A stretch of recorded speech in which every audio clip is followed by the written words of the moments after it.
episode ni iya 11 cyangwa igice ni icya 11 kuri iyi nkuru y'urukundo, umusazi mu rukundo, ibigori by'urukundo. Igice ni icya 11. Namenye ko nari naribagiwe ijoro ry'umwijima.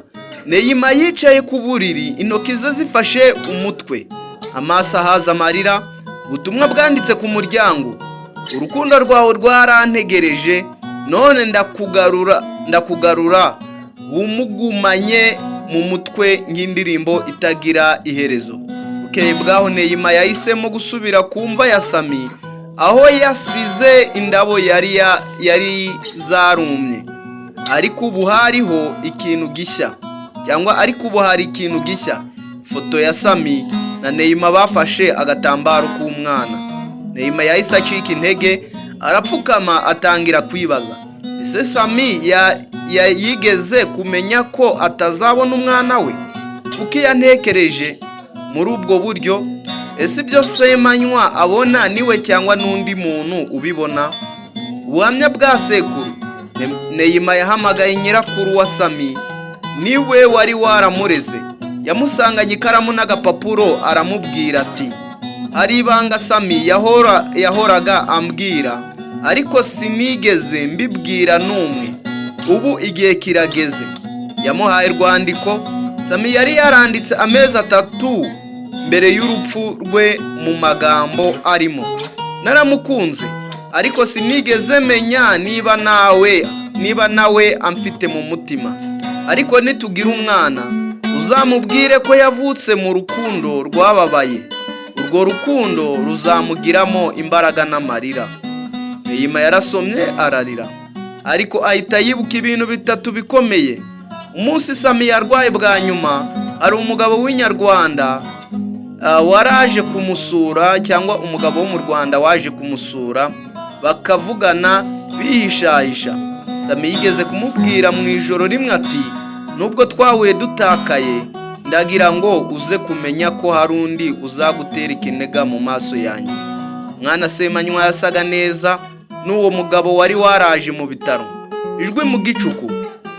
Mu rukerera Neyima yumvise urusaku mu rugo.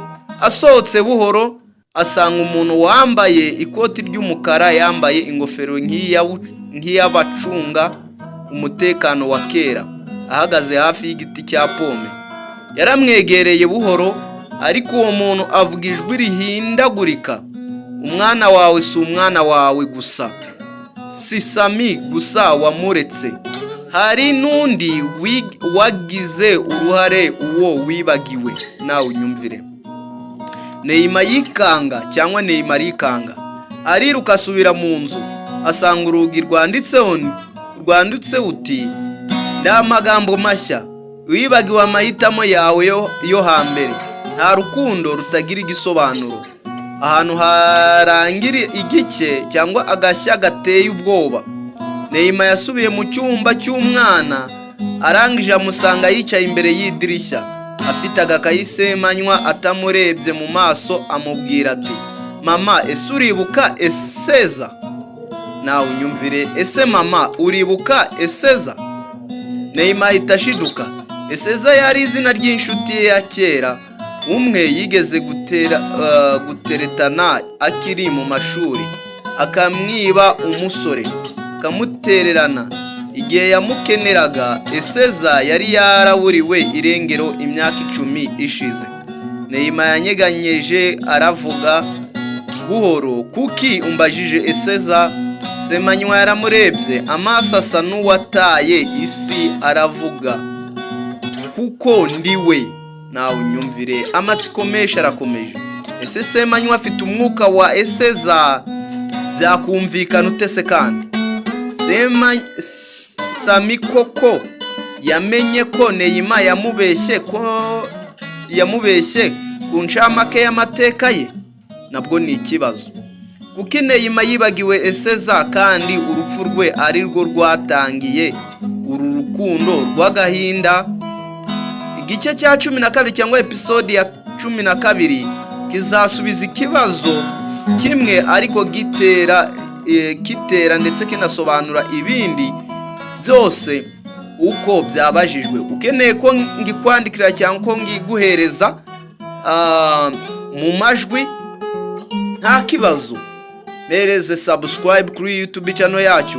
Kandi wifuza ko nakiguhereza mu buryo bwose ukeneye kuri YouTube ndetse no muri WhatsApp group yacu, wanyandikira kuri nimero yanjye, narangiza nkagushyira muri group uzajya uboneramo inkuru z'urukundo.